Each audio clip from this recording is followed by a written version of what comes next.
Jorge Carlos Fonseca foi presidente de Cabo Verde durante 2 mandatos, entre 2011 e 2021. Mas entre 1988 e 1990 trabalhou em Macau com uma forte ligação àquilo que era, no início, o curso de Direito da Universidade de Macau. Muito obrigado por nos receber nas suas instalações aqui na cidade da Praia. Professor Jorge Carlos Fonseca, a sua experiência em Macau, o que é que contribuiu para a forma como hoje olha para aquilo que deve ser a lusofonia e a cooperação entre a China, Cabo Verde e Macau? Olha, é com prazer que eu falo para a TDM, uma televisão que eu conheci de perto já há muitos anos, e de facto eu vivi em Macau de dezembro de 88 a dezembro de 90, e a convite do governo de Macau, mas também sob sugestão da Faculdade de Direito de Lisboa, para nós inaugurarmos um curso superior de Direito na Universidade da Ásia Oriental, como se chamava a universidade. Portanto, o curso de Direito e Administração Pública, que depois se transformou na atual Faculdade de Direito da Universidade de Macau. Portanto, fui convidado para ser professor associado, convidado. Podemos dizer que é um dos fundadores, um dos pais. Sim, e fui o diretor residente, o diretor local do curso de Direito e Administração Local, que abriu nos dias finais de dezembro de 88. E, portanto, fui de Lisboa dias depois do convite, que eu ponderei, não passava pela cabeça ir a Macau, e no regime da requisição, eu era assistente graduado da Faculdade de Direito de Lisboa, fui requisitado pelo governo de Macau para exercer as funções. E como é que classifica essa experiência? Porque era, de facto, o pontapé de saída para aquilo que é hoje a faculdade e com excelentes resultados, aliás, com muitos quadros cabo-verdianos formados naquilo que foi depois o desenvolvimento da universidade. Olha, foi uma experiência muito boa, muito agradável, muito instrutiva para mim, porque era uma realidade diferente. Portanto, eu tinha a experiência de docência universitária na Faculdade de Direito de Lisboa, com alunos portugueses, né, a esmagadora maioria, claro que alguns alunos africanos, inclusive cabo-verdianos.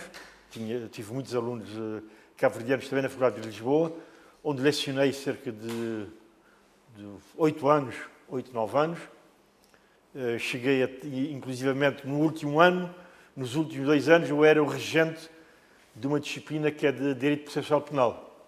Mas em Macau era uma experiência nova, porque era um curso em língua portuguesa, mas com muitos estudantes macaenses e chineses, a par de alguns estudantes portugueses. Era um território muito distante de onde eu estava. Eram alunos diferentes daqueles a que estava habituado. E, portanto, foi uma experiência rica, nova, e até nova porque fui professor de uma disciplina que não tinha lecionado. Portanto, era o primeiro ano, e, portanto, eu tinha que lecionar uma disciplina do primeiro ano. E lecionei Introdução ao Estudo de Direito, que é uma disciplina fundamental, digamos, iniciática para Direito, e proporcionou-me fazer uma experiência diferente, lidar com alunos diferentes, alunos que tinham estudado língua portuguesa para poderem frequentar o curso de Direito. Foi uma experiência gratificante? Muito gratificante. E eu estive 2 anos, tive o privilégio de inaugurar o curso, de ajudar a construir o curso de Direito em Macau, a atual Faculdade de Direito, porque além de professor eu era o diretor local. Portanto, e eu trabalhava com um coordenador científico, que era o professor Oliveira Ascensão. infelizmente já falecido. E também trabalhava de perto com o Dr. Vitalino Canas, que dirigia um curso propedêutico de Direito e também era diretor de gabinete, chefe de gabinete do Macau, chefe de gabinete do governador de Macau na altura.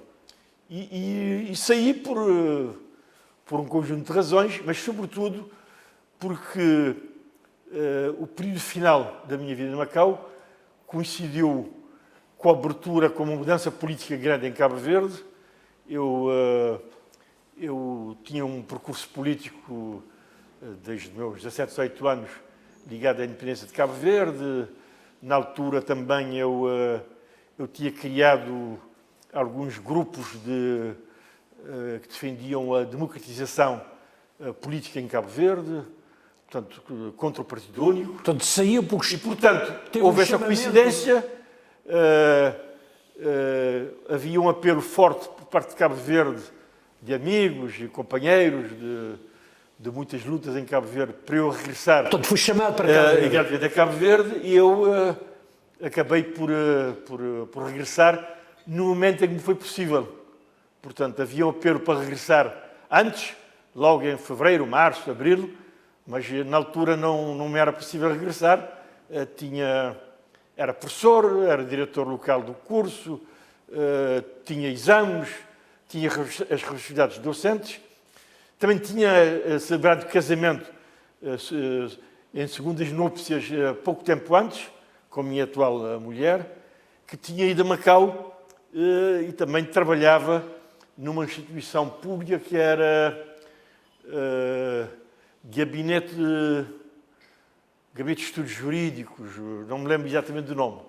Portanto, era um gabinete de reformas legislativas. De reformas legislativas. Acha que há alguma equiparação, relação próxima entre aquele período que Macau na altura atravessava, que era o período de transição, e também aquilo que vivia ainda Cabo Verde como uma jovem nação? Jovem nação independente, é claro que jovem... Sim, quer dizer, eu também apanhei Macau num período de transição. Portanto, era um período de transição. Sabia-se que a administração passaria para a China em 1999, mas era um período, digamos, de transição. Olha, por exemplo, eu lembro-me de que na minha carreira profissional académica, eu trabalhava sobretudo na área das ciências criminais, direito penal, processo penal, que foram as disciplinas que relacionava mais, de ter encontros com representantes do governo de Macau, mas também da China continental, para eventualmente celebrar um contrato de prestação de serviços para elaborar os projetos dos novos códigos penal e processo penal de Macau. Cheguei até a negociar os termos do acordo, inclusive os aspectos financeiros, mas isso era final. E digo que eram condições financeiras muito vantajosas para mim, não é? Mas era no final já dos anos 80, havia a hipótese de eu regressar a Cabo Verde e, portanto, regressei sem assinar esses contratos. Aliás, mas, digamos, isso incluía-se já num período, creio, de preparação da transição, da passagem da administração para a China em Macau. Esses códigos que acabaram, pois, por ser coordenados pelo professor Figueiredo Dias. Sim, acabou por ser, e muito bem, por uma grande personalidade do direito criminal, um mestre meu, o professor Figueiredo Dias, dirigiu as equipas que vieram elaborar os novos códigos de penal e de processo penal. Aliás, aqui nesta fila de livros, nesta montra de livros, é bem patente, temos aqui vários livros de Macau. Há aqui livros de Macau, encontrará aqui livros sobre o direito penal de Macau, o processo penal de Macau, também do processo civil de Macau, por oferta gentil da professora Cândida Pires, que na altura também era professora da Universidade de Macau, e creio que permaneceu lá, depois do meu regresso a Cabo Verde, permaneceu muitos anos, não sei se ainda está em Macau a professora Cândida Pires, mas também tem aqui muitos exemplares de revistas jurídicas da Administração Pública de Macau, nas quais eu colaborei com artigos técnicos e científicos. O que é que Macau lhe deixou assim, como homem e como académico, e depois como político com responsabilidades em Cabo Verde?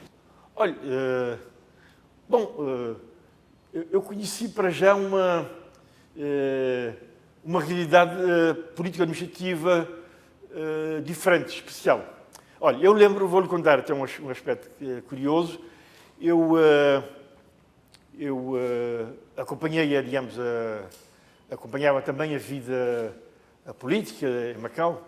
Inclusivamente, eu fui, durante algum tempo, cronista no Jornal de Macau, com um pseudónimo.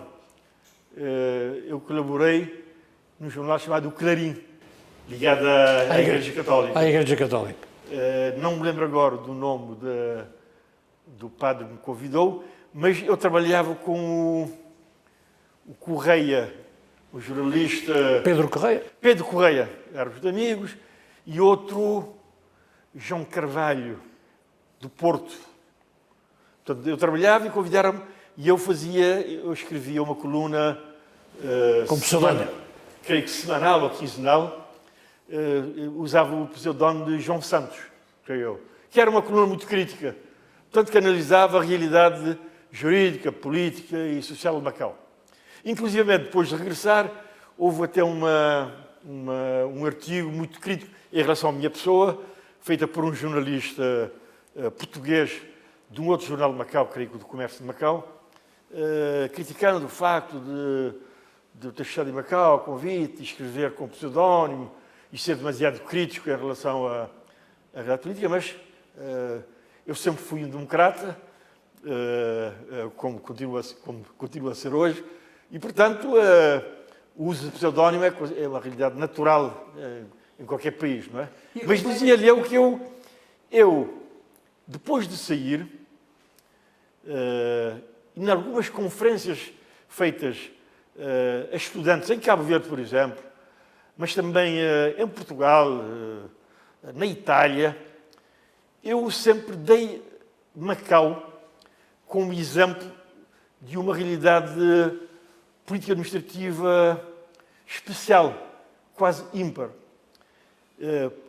Nomeadamente, eu quando falo de democracia e do Estado de Direito, defendo habitualmente que, sobretudo nos tempos odiernos, não se pode falar de democracia sem associar ao Estado de Direito. Isto é, a democracia só pode existir num quadro de um Estado que tem como pilar fundamental a promoção da iminente dignidade da pessoa humana. Mas também que nos tempos odiernos só conseguimos vislumbrar Estados de Direito com democracia. Isto é, com Estados onde há eleições regulares, as instituições são expressão da livre organização e expressão da vontade popular. Mas eu dava o exemplo de Macau como talvez um exemplo discutível em que haveria Estado de Direito sem democracia plena. Isto é, onde haveria direitos, liberdades e garantias individuais, no essencial, mas havia, por exemplo, uma Assembleia Legislativa de Macau que não era totalmente nem maioritariamente constituída por deputados eleitos por sufrágio universal. Havia deputados nomeados pelo Executivo. Portanto, seria talvez um exemplo de coabitação do princípio do Estado de Direito com uma democracia não plena. E continua a acompanhar os assuntos de Macau ou nem por isso? Sim, eu continuo dentro do possível, porque tenho amigos, alguns amigos deixei a Macau, uns antigos alunos meus, acho que posso dizer o nome, Carlos Veiga, suponho que continua por lá, e ele manda-me sempre uma revista, acho que é o Direito, em Macau, com os artigos que se publicam, de vez em quando lembra-se de mim, do Vitalino, publica coisas, mas também cabo-verdianos que se formaram na Faculdade de Direito de Macau e que coincidiram a chegada de estudantes cabo-verdianos, os primeiros estudantes cabo-verdianos em Macau, nomeadamente para Direito, na altura, e para Gestão de Empresas. A chegada deles coincidiu com o fim da minha estada em Macau. 1990. E lembro perfeitamente, estando eu a sair da minha residência na ilha Da Taipa? de Taipa, Tungatao, creio que é assim que se dizia no chinês de Macau, não é?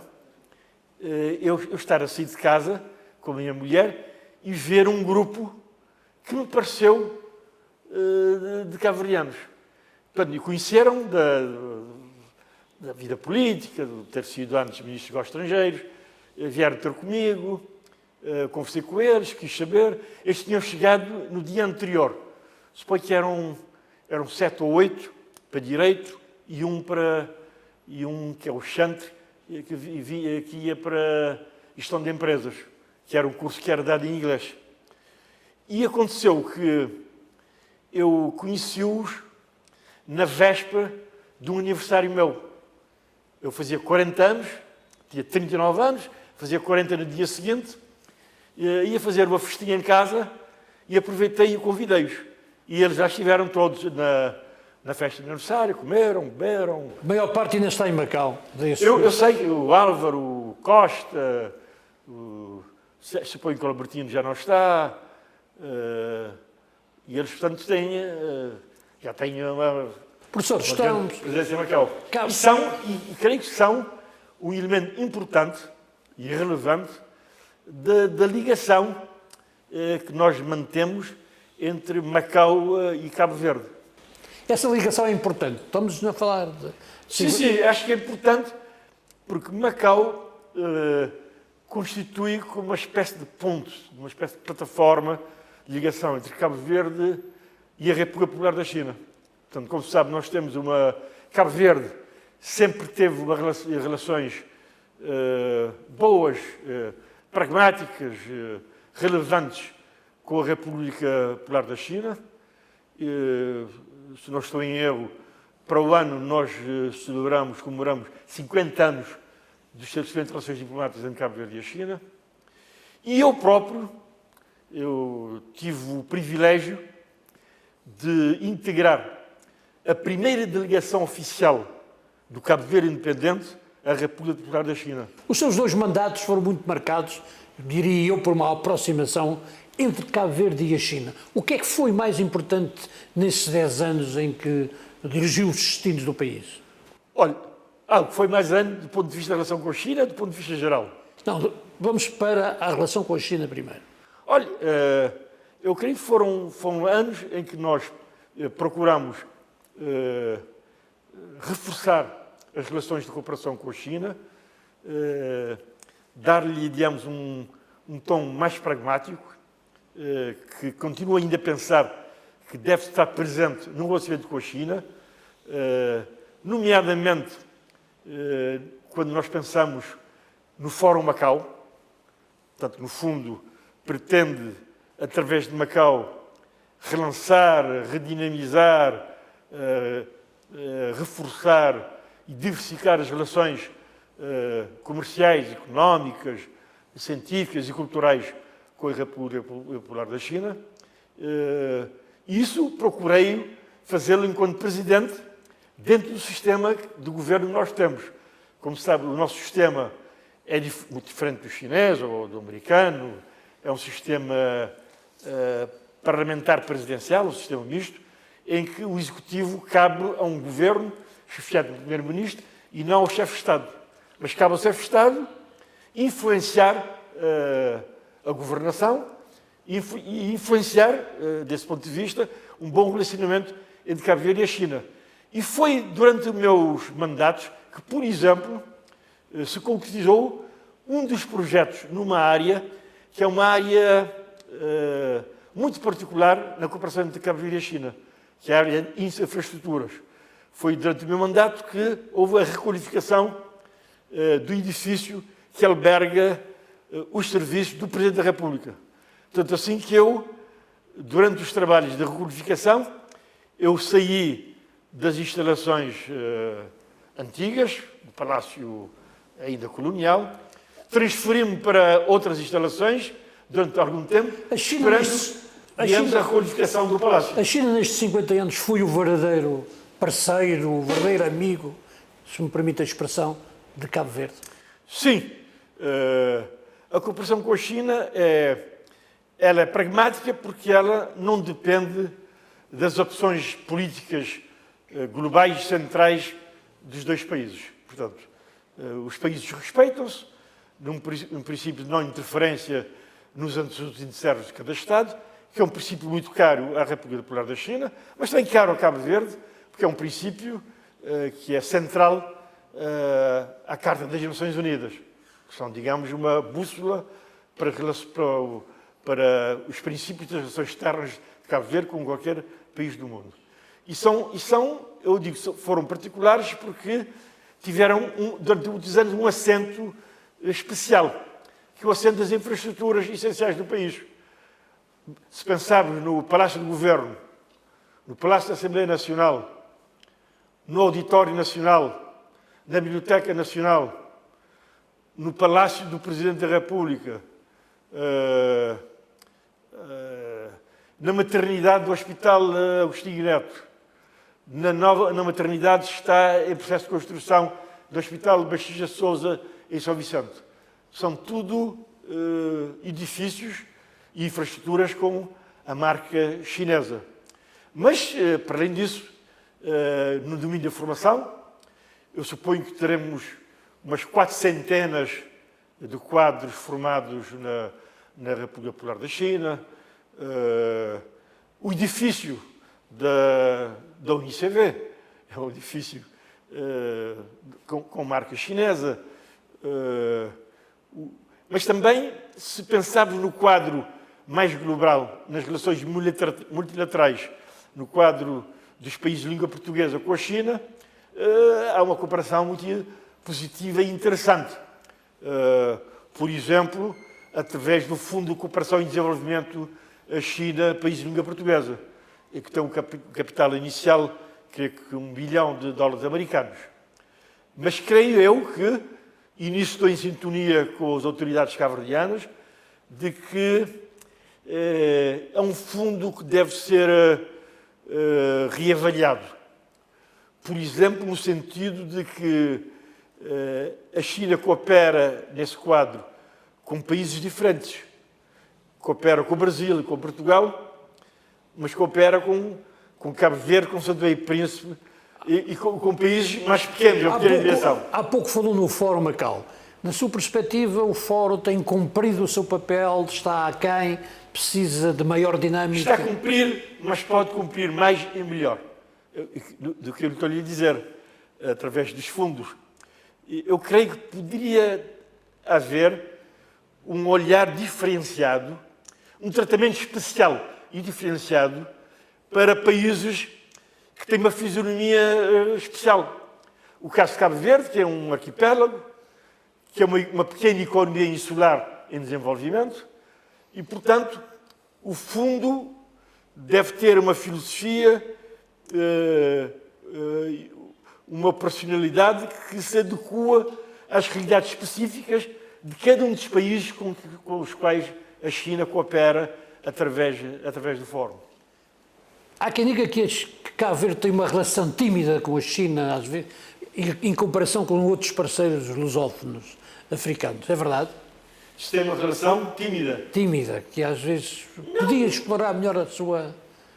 Não, repare que Cabo Verde tem uma relação com a China que é muito importante. Não tenho comigo os números para lhe dar exatamente os números, mas para todos os governos de Cabo Verde, independentemente da sua moderação política concreta, Cabo Verde teve várias alternâncias políticas a nível de governação. A relação com a China não mudou. São relações muito importantes, muito relevantes.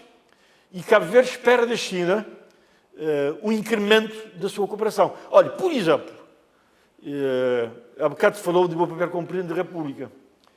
Eu, como Presidente da República, acompanhei, incentivei, estimulei e procurei com que se concretizasse um envolvimento da China, nomeadamente num grande projeto de desenvolvimento de Cabo Verde, que é o da implementação da Zona Económica Específica Marítima de São Vicente.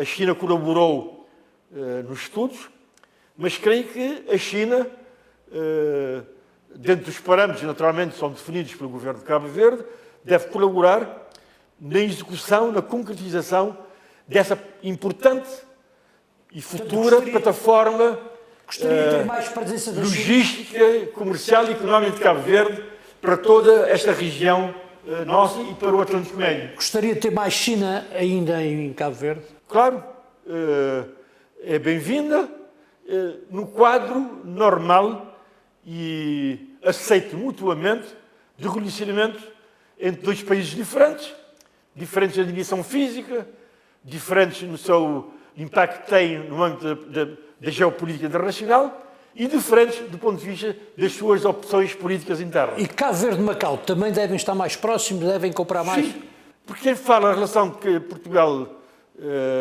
Cabo Verde, China, fala de Macau. Não é por acaso que há o Fórum de Macau. Isto é, Macau tem que ser vista como uma placa, uma plataforma, uma ponte que liga a China a Cabo Verde e a China a outros países de língua portuguesa. Portanto, não é por acaso que temos estudantes em Macau.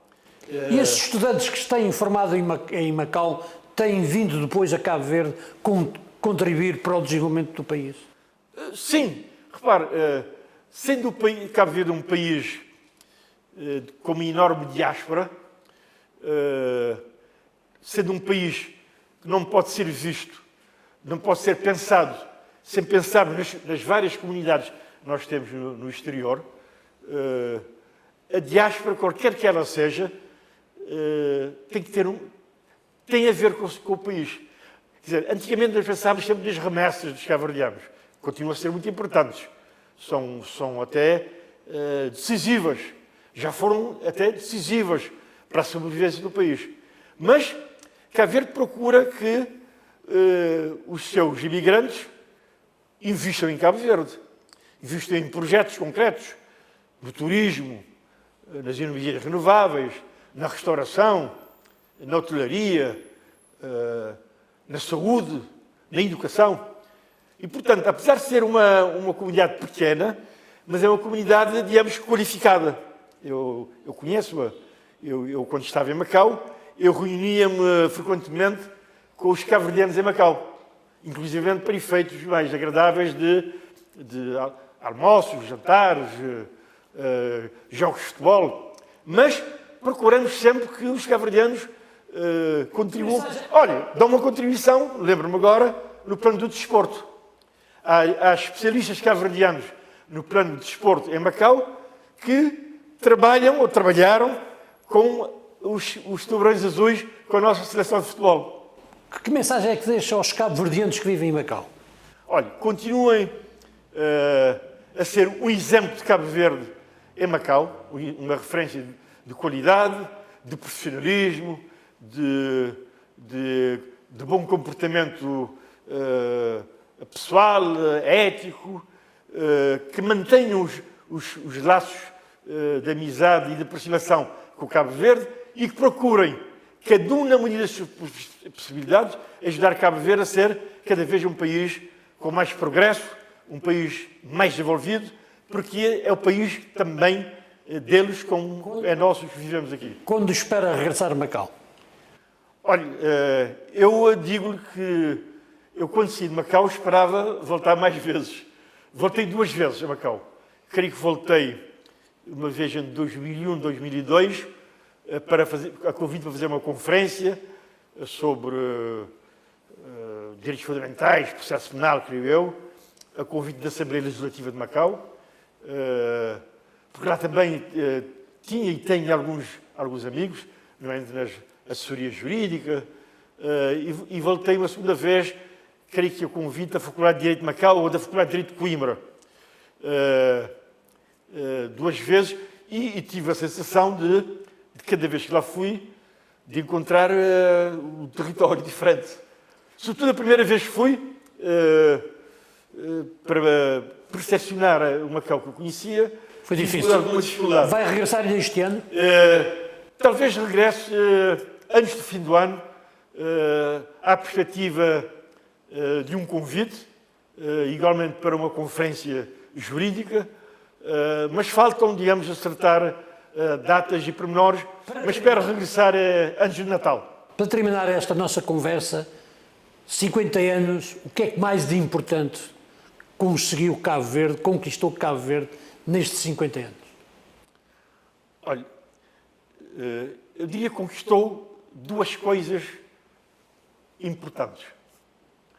Conseguiu ser uma entidade própria, nacional, conquistando a independência, e conseguindo, portanto, apesar de ser um país pequeno, libertar-se do jugo colonial e afirmar-se como membro da comunidade internacional, e conseguiu, 3 décadas depois,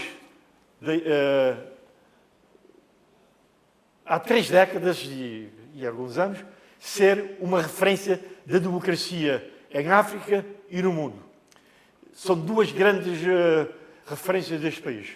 E, portanto, conseguiu ter as bases e as condições para o país se modernizar, para ter progresso económico, social e político, e ter tudo, a meu entendimento, para que, num prazo que não seja tão demorado, eu entendo que não devemos esperar por mais 50 anos para que possamos ser um país verdadeiramente desenvolvido. Isto é, com progresso económico, social e cultural, em liberdade e em democracia. Muito obrigado. Foi um prazer muito grande. A entrevista com Jorge Carlos Fonseca, Presidente da República de Cabo Verde entre 2011 e 2021, passa a estar disponível a partir de agora nas plataformas digitais da TDA.